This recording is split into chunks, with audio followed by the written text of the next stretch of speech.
ಮಕ್ಕಳೇ, ಎಲ್ಲರಿಗೂ ಬೆಳಗಿನ ಶುಭೋದಯಗಳು. ಹಾಗೆಯೇ ಕನ್ನಡ ತರಗತಿಗೆ ಆಧಾರದ ಸ್ವಾಗತ. ನಾವು ಈ ದಿನದ ತರಗತಿಯಲ್ಲಿ ಪದ್ಯಪಾಠ 15 ದುಡಿಮೆಯ ಗರಿಮೆ ಎನ್ನುವ ಒಂದು ಪದ್ಯಭಾಗವನ್ನು ಅಭ್ಯಾಸ ಮಾಡೋಣ. ಈ ಪದ್ಯಭಾಗವನ್ನು ಅಭ್ಯಾಸ ಮಾಡುವ ಮೊದಲು ಕೆಲವೊಂದು ನಾವು ವಿಚಾರಗಳನ್ನು ತಿಳ್ಕೊಳ್ಳೋಣ. ಏನು ಆ ವಿಚಾರಗಳು ಅಂತಂದರೆ, ನಮ್ಮ ಸುತ್ತಮುತ್ತಲು ಅಥವಾ ನಮ್ಮ ಸಮಾಜದಲ್ಲಿ, ಸೊಸೈಟಿಯಲ್ಲಿ ಒಬ್ಬೊಬ್ಬರು ಒಂದೊಂದು ರೀತಿಯಾದಂತಹ ಒಂದು ವೃತ್ತಿಗಳನ್ನು ಮಾಡ್ತಾ ಇರ್ತಾರೆ. ನಾವು ನೋಡ್ತಾ ಇರ್ತೀವಿ. ಫಾರ್ ಎಕ್ಸಾಂಪಲ್, ಒಬ್ಬರು ಕೃಷಿಕರಾಗಿರ್ತಾರೆ ಅಂತಂದರೆ ರೈತರಾಗಿರ್ತಾರೆ. ರೈತ ಒಂದು ಕೆಲಸವನ್ನು, ಉಳುಮೆ ಮಾಡುವಂಥ ಕೆಲಸವನ್ನು ಮಾಡ್ತಾ ಇರ್ತಾರೆ. ಹಾಗೆಯೇ ಕೆಲವರು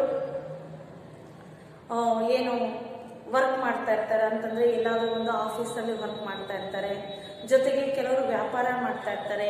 ಕೆಲವರು ಬಟ್ಟೆಗಳನ್ನು ಹೊಲಿಯುವಂಥ ಒಂದು ಯಂತ್ರವನ್ನು ಅಂದರೆ ಟೈಲರ್ಸ್ ಆಗಿ ಕೆಲಸ ಮಾಡ್ತಾ ಇರ್ತಾರೆ. ಕೆಲವರು ಗೌರ್ಮೆಂಟ್ಸಲ್ಲಿ ಕೆಲಸ ಮಾಡ್ತಾರೆ. ಕೆಲವರು ಮನೆ ಕಟ್ಟುವಂಥ ಒಂದು ಕೆಲಸದಲ್ಲಿ ಅಂತಂದರೆ ಏನು ಮನೆ ಬಿಲ್ಡ್ ಮಾಡ್ತಾರಲ್ಲ, ಆ ಒಂದು ಕೆಲಸಗಳಲ್ಲಿ ಅಂದರೆ ಪ್ರತಿಯೊಬ್ಬರೂ ಸಹ ಒಂದೊಂದು ಕೆಲಸದಲ್ಲಿ ಅವರು ತಮ್ಮನ್ನು ತಾವು ತೊಡಗಿಸ್ಕೊಂಡು ಜೀವನಕ್ಕೆ ಒಂದು ದಾರಿಯನ್ನು ಕಂಡುಕೊಂಡಿರ್ತಾರೆ. ಜೀವನವನ್ನು ಮಾಡಬೇಕಾದ್ರೆ ಹಣ ಮುಖ್ಯ. ಹಣ ಗಳಿಸ್ಬೇಕಾದ್ರೆ ಕೆಲಸನೂ ಸಹ ಮುಖ್ಯ. ಹಾಗೆ ಯಾರಿಗೆ ಯಾವ ಕೆಲಸ ಬರುತ್ತೋ ಆ ಕೆಲಸದ ಮೇಲೆ ಹಣವನ್ನು ಗಳಿಸಿ ತಮ್ಮ ಜೀವನವನ್ನ ಮಾಡ್ತಾ ಇರ್ತಾರೆ.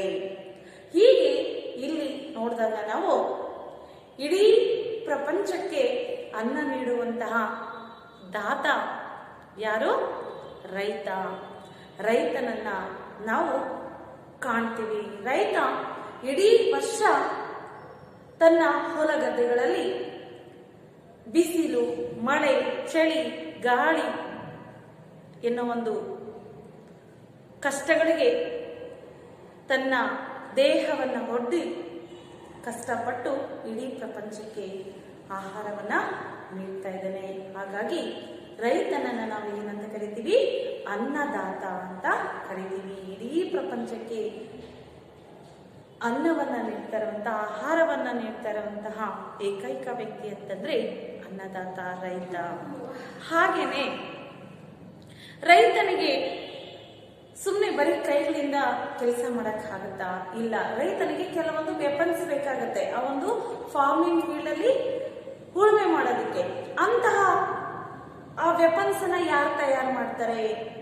ಅದನ್ನು ತಯಾರು ಮಾಡುವಂತಹ, ಕೆಲಸ ಮಾಡುವಂತಹ, ಆ ಕೆಲಸವನ್ನು ಮಾಡುವಂತಹ ವ್ಯಕ್ತಿಗಳು ಸಹ ಇರ್ತಾರೆ. ಫಾರ್ ಎಕ್ಸಾಂಪಲ್, ಕಬ್ಬಿಣದಿಂದ ಚಣಿಕೆ, ಹಾರೆ, ಗುದ್ದಲಿ, ಕೊಡಲಿ ಇಂಥ ಕೆಲಸಗಳನ್ನ ಮಾಡ್ತಾ ಇರ್ತಾರೆ. ಅವರನ್ನ ನಾವು ನೋಡ್ತಾ ಇರ್ತೀವಿ. ಆ ಕೆಲಸಗಳನ್ನ ಮಾಡ್ತಾ ಇರುವಂತಹ ವ್ಯಕ್ತಿಗಳನ್ನ ಸಹ ನೋಡ್ತಾ ಇರ್ತೀವಿ. ಫಾರ್ ಎಕ್ಸಾಂಪಲ್, ಮತ್ತೆ ಹಾಗೇನೆ ಬಟ್ಟೆಗಳನ್ನ, ಕ್ಲಾತ್ಸ್ ಅನ್ನ ಹೊಳೆಯುವಂತಹ ದರ್ಜೆಗಳು, ದರ್ಜೆ ಅಂತ ನಾವು ಕರಿತೀವಿ. ದರ್ಜೆ ಅಂತಂದ್ರೆ ಬಟ್ಟೆಗಳನ್ನ ಯಾರು ಹೊಲಿತಾ ಇರ್ತಾರೆ, ಸ್ಟಿಚ್ ಮಾಡ್ತಾ ಇರ್ತಾರೆ, ಅವರನ್ನ ದರ್ಜೆ ಅಂತ ಕರಿತೀವಿ. ಹಾಗೆ ಆ ಕೆಲಸವನ್ನ ಮಾಡ್ತಾ ಇರ್ತಾರೆ. ಅಂದ್ರೆ ವಿಭಿನ್ನ ರೀತಿಯಾದಂತಹ ಒಂದು ಕೆಲಸಗಳನ್ನ ಮಾಡಿ ಹಣವನ್ನ ಗಳಿಸಿ ಆ ಹಣದಿಂದ ಜೀವನವನ್ನ ಮಾಡ್ತಾ ಇರೋದು ನಾವು ಸುತ್ತಮುತ್ತಲೂ ನೋಡ್ತಾ ಇರ್ತೀವಿ. ಹಾಗೆ ಇಲ್ಲಿ ಈ ಒಂದು ಪದ್ಯ ಭಾಗದಲ್ಲಿ ದುಡಿಮೆಯ ಗರಿಮೆ, ಯಾವುದೇ ಒಂದು ಕೆಲಸ ಮಾಡಬೇಕಾದ್ರೆ ಆ ಕೆಲಸದಲ್ಲಿ ನಾವು ಪೂರ್ಣವಾಗಿ ನಮ್ಮನ್ನ ನಾವು ತೊಡಗಿಸ್ಕೋಬೇಕು. ಪೂರ್ಣ ಒಂದು ಕಾನ್ಸಂಟ್ರೇಷನ್ ಅನ್ನ ಅಲ್ಲಿ ಮಾಡಬೇಕು ಅನ್ನೋದನ್ನ ಇಲ್ಲಿ ನಮ್ಗೆ ತಿಳಿಸ್ಕೊಡ್ತಾ ಇದ್ದಾರೆ. ಪ್ರತಿಯೊಂದು ಕೆಲಸವನ್ನ ಮಾಡಬೇಕಾದ್ರೆ ಆ ಒಂದು ಕೆಲಸದಲ್ಲಿ ನಾವು ಇನ್ವಾಲ್ವ್ ಆಗಬೇಕು. ಇನ್ವಾಲ್ವ್ ಆಗಿ ಆ ಕೆಲಸ ಮಾಡಿದ್ದೆ ಆದ್ರೆ ಅದು ಪರಿಪೂರ್ಣವಾದಂತಹ ಯಶಸ್ಸು ನಮ್ಗೆ ಸಿಗತ್ತೆ. ಮಕ್ಕಳೇ ನೋಡಿ, ಮೊದಲಿಗೆ ಒಂದು ಪದ್ಯ ಭಾಗವನ್ನ ಅಭ್ಯಾಸ ಮಾಡೋಣ. ನಂತರ ಪದಗಳ ಅರ್ಥವನ್ನ ನಾವು ನೋಡೋಣ.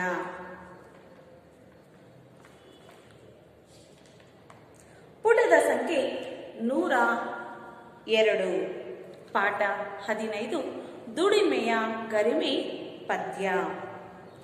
ಕಬ್ಬಿಣ ಕುಟ್ಟುತ್ತ ಹಾರೆಯ ಮಾಡುತ್ತಾ ಮುದದಿಂದ ಕೊಡುವೆನು ರೈತನಿಗೆ, ಬೆಳೆಯನ್ನು ಬೆಳೆಯಲು ನೆರವನ್ನು ನೀಡುವೆ ಜನರನ್ನು ಸಲಹುವ ದಾತನಿಗೆ. ಕಾಡನ್ನು ಸೇರುತ್ತಾ ಹೊಣಮರ ಹುಡುಕುತ್ತಾ ನೇಗಿಲ ಅಳತೆಯ ಕೊಯ್ಯುವೆನು, ಉತ್ತಮ ಹಲವನ್ನು ಮಾಡುತ್ತಾ ನೊಗವನ್ನು ಕೆತ್ತನೆಯೊಂದಿಗೆ ನೀಡುವೆನು. ಬಟ್ಟೆಯ ಗಂಟನ್ನು ಒಟ್ಟಿಗೆ ಸೇರಿಸಿ ಕತ್ತೆಯ ಬೆನ್ನಲಿ ಇರಿಸುವೆನು, ಹರಿಯುವ ನೀರನ್ನು ಕಲುಷಿತಗೊಳಿಸದೆ ಹೊಗೆಯುವನೆಲ್ಲರ ವಸನವನು. ಕಡಲಲ್ಲಿ ಬಳೆಯನ್ನು ಬೀಸುತ್ತ ಮೀನನು ಸಡಗರದಿಂದಲೇ ಹಿಡಿಯುವೆನು, ಸಂತೆಗೆ ಸಾಗಿಸಿ ಮಾರಲು ಕುಳಿತರೆ ಸಂಜೆಗೆ ಹಣವನ್ನು ಎಣಿಸುವೆನು. ಹೊಸ ಹೊಸ ಬಗೆಯಾಗಿ ಉಡುಗೆಯ ಹೊಳೆಯುತ್ತಾ ಮೈಯನ್ನು ಮನವನ್ನು ಬೆಳಗಿಸುವೆ, ಅಪ್ಪನ ಅಮ್ಮನ ಮಕ್ಕಳ ಬಳಗದ ಮೆಚ್ಚುಗೆ ಗಳಿಸಲು ತವಕಿಸುವೆ. ವಿ ಕುಳಿ ಮರ್ವ ಅನ್ನೋರು ಈ ಒಂದು ಪದ್ಯ ಭಾಗವನ್ನ ಬರೆದಿದ್ದಾರೆ. ಮಕ್ಕಳೇ ನೋಡಿ, ಇಲ್ಲಿ ನಾವು ಒಬ್ಬ ರೈತ, ಒಬ್ಬ ದರ್ಜಿ, ಹಾಗೇನೆ ಬಟ್ಟೆಗಳನ್ನ ಒಗೆಯುವಂತ ಒಂದು ಕೆಲಸವನ್ನು ಸಹ ಕೆಲವರು ಮಾಡ್ತಾರೋನ್ನ ನಾವು ದೋಬಿಗಳು ಅಂತ ಕರಿತೀವಿ. ಹಾಗೇನೇನೆ ಫಿಶಿಂಗ್ ಮಾಡ್ತಾರೆ ಅಂತಂದ್ರೆ ಫಿಶ್ಗಳನ್ನ ಇಟ್ಕೊಂಡ್ಬಂದು ಸಂತೆಗಳಲ್ಲಿ ಮಾರಾಟ ಮಾಡಿ ಹಣವನ್ನ ಗಳಿಸುವಂತ ಒಂದು ಕೆಲಸವನ್ನ ಮಾಡ್ತಾರೆ. ನೋಡಿ, ಈ ಒಂದು ಪದ್ಯ ಭಾಗದಲ್ಲಿ ಈ ವಿಚಾರಗಳ ಬಗ್ಗೆ ಅಭ್ಯಾಸ ಮಾಡೋಣ. ಇದಕ್ಕಿಂತ ಮೊದಲು ಈ ಒಂದು ಪದ್ಯದಲ್ಲಿ ಬರುವಂತಹ ಕಠಿಣ ಪದಗಳನ್ನ ಅಭ್ಯಾಸ ಮಾಡೋಣ. ನೋಡಿ ಮಕ್ಕಳು, ಇಲ್ಲಿ ಕಠಿಣ ಪದಗಳ ಅರ್ಥ: ದುಡಿಮೆ ಕೆಲಸ, ಕಾಯಕ, ವರ್ಕ್ ಅಂತ ನಾವು ಹೇಳ್ತೀವಿ. ದುಡಿಮೆ ಅಂತಂದ್ರೆ ವರ್ಕ್, ಅಥವಾ ಕನ್ನಡದಲ್ಲಿ ಕೆಲಸ ಅಥವಾ ಕಾಯಕ ಅಂತ ನಾವು ಕರಿತೀವಿ. ಹಾಗೆಯೇ ಗರಿಮೆ, ಹೆಮ್ಮೆ, ಅದನ್ನ ಹಿರಿಮೆ ಅಂತ ನಾವು ಕರಿತೀವಿ. ಗರಿಮೆ ಅಂತಂದ್ರೆ ಫಾರ್ ಎಕ್ಸಾಂಪಲ್, ಏನಾದ್ರೂ ಒಂದು ಒಳ್ಳೆ ಕೆಲಸವನ್ನ ಮಾಡಿದಾಗ 4 ಜನ ಅಪ್ರಿಶಿಯೇಟ್ ಮಾಡ್ತಾರೆ, ಅದೊಂಥರ ನಮ್ಗೆ ಹೆಮ್ಮೆ ಇದ್ದಾಗೆ, ಒಳ್ಳೆ ಕೆಲಸ ಮಾಡಿದ್ದೀನಪ್ಪ ಅನ್ನೋ ಒಂದು ಮನಸ್ಸಲ್ಲಿ ಆ ಭಾವನೆ ಬರುತ್ತೆ. ಹೆಮ್ಮೆ, ನಮ್ಗೆ ನಾವೇ ಒಂಥರ ಖುಷಿ ಪಡ್ಕೊಳ್ಳುವಂತ ಒಂದು ಅಂಶ, ವಿಚಾರ. ರೈತ ಅಂತಂದ್ರೆ ಬೇಸಾಯ ಮಾಡುವವನು ಅಂತಂದ್ರೆ ಹೊಲ ಗದ್ದೆಗಳಲ್ಲಿ ಉಳುಮೆ ಮಾಡುವಂತಹ ವ್ಯಕ್ತಿಯನ್ನ ನಾವು ಏನಂತ ಕರಿತೀವಿ? ರೈತ, ಫಾರ್ಮರ್ ಅಂತ ನಾವು ಇಂಗ್ಲಿಷ್ ಅಲ್ಲಿ ಕರಿತೀವಿ. ಹಾಗೇನೆ ನೆರವು, ಅದನ್ನ ಸಹಾಯ ಅಥವಾ ಬೆಂಬಲ. ಸಹಾಯ ಅಂತಂದ್ರೆ ಯಾರಿಗಾದ್ರೂ ನಾವು ಹೆಲ್ಪ್ ಅಂತ ನಾವು ಕರಿತೀವಿ ಅಲ್ವಾ, ಅದನ್ನ ಇಂಗ್ಲಿಷ್ ಅಲ್ಲಿ, ಕನ್ನಡದಲ್ಲಿ ನೆರವು, ಸಹಾಯ, ಬೆಂಬಲ ಅಂತ ಕರೀತಾರೆ. ಇಂಗ್ಲಿಷ್ ಅಲ್ಲಿ ಅದನ್ನ ಹೆಲ್ಪ್ ಅಂತ ಕರೀತಾರೆ.